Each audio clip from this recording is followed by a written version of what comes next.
Hi friends, welcome to my channel. ಇವತ್ತು ಸ್ವಲ್ಪ ಮೈಕೈ ನೋವು ಮತ್ತು ಸುಸ್ತು ಆಗುತ್ತಲ್ಲ, ಅವ್ರಿಗೊಂದೊಳ್ಳೆ ಟಿಪ್ಸ್ ಕೊಡೋಕ್ಕೆ ಬಂದಿದ್ದೀನಿ.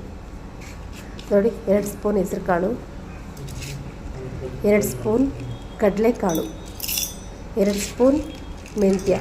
ಅಂದರೆ ಸ್ಟಾರ್ಟಿಂಗಲ್ಲಿ ನೀವು ಒಂದು ಸ್ಪೂನು ಇಲ್ಲ ಹಾಫ್ ಸ್ಪೂನಿಂದ ಕಂಟಿನ್ಯೂ ಮಾಡ್ಬೋದು. ಮೆಂತ್ಯ ಸ್ವಲ್ಪ ಕೈ ಬರುತ್ತೆ.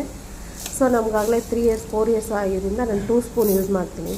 ಎಲ್ಲದನ್ನು 2 ಸ್ಪೂನ್ ಹಾಕ್ತೀನಿ. ಹೆಸರುಕಾಳು, ಕಡಲೆಕಾಳು, ಮೆಂತ್ಯ ಮೂರನ್ನು.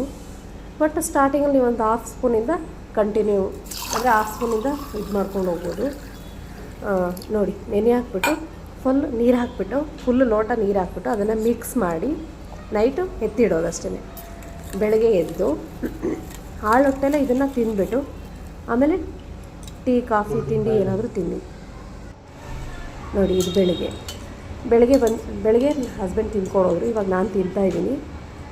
ಒಂದು ಮೆಂತ್ಯ ಚೂರು ಕಹಿ ಅನಿಸಲ್ಲ ನನಗೆ ಇವಾಗ, ಯಾಕೆಂದರೆ ತುಂಬ ದಿನದಿಂದ ತಿಂತಾಯಿದ್ದೀವಿ ನಾವು. ಸೊ ಹಾಗಾಗಿ ಮೆಂತ್ಯ, ಹೆಸರುಕಾಳು, ಕಡಲೆಕಾಳು ಎಲ್ಲನೂ ಜಗದು ನುಂಗಿ ಅದರಲ್ಲಿರೋ ನೀರು ಕೂಡ ವೇಸ್ಟ್ ಮಾಡ್ದಂಗೆ ಕುಡಿತೀವಿ ನಾವು. ನೋಡಿ, ನೀರು ಕೂಡ ವೇಸ್ಟ್ ಮಾಡ್ತಾಯಿಲ್ಲ, ನಾನು ಫುಲ್ ಕುಡಿತಾಯಿದ್ದೀನಿ.